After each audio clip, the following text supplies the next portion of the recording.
y el ángel avisanan. No tiene miedo, pa sobra mira, me da 13 bon novo de gran gozo, pa bozo colota pa entere pueblo.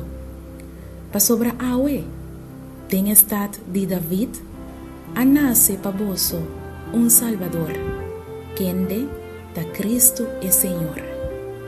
Y es aquí lo da es señal pa bozo.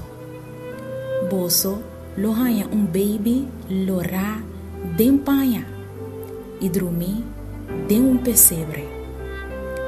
Y de repente aparece junto con el ángel una multitud de ejército celestial, donando alabanza a Dios y besando gloria a Dios den altura y na tierra paz mei de gente que te agrade.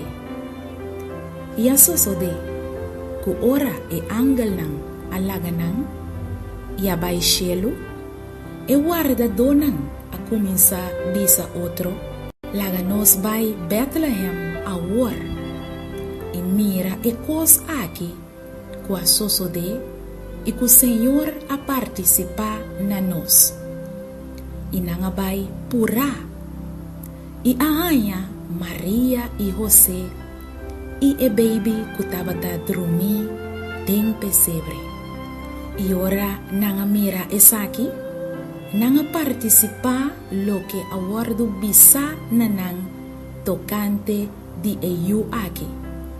E tur que atende essa aqui, a queda estranha de cosnan que guarda donan a contanan. Ma Maria aguarda ture cosnan aqui e a queda pensa ribanan tem su coração. E guarda donan a back, glorificando e alabando Dios para todo lo que nan atende e mira manera a guardo contar nanang. Jesús é o de Deus.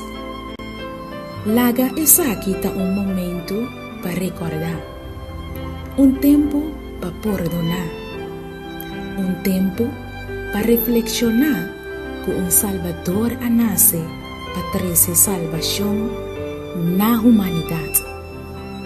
Laga essa aqui tá tempo para descobrir a verdadeira unificação de Páscoa para cada de nós individualmente.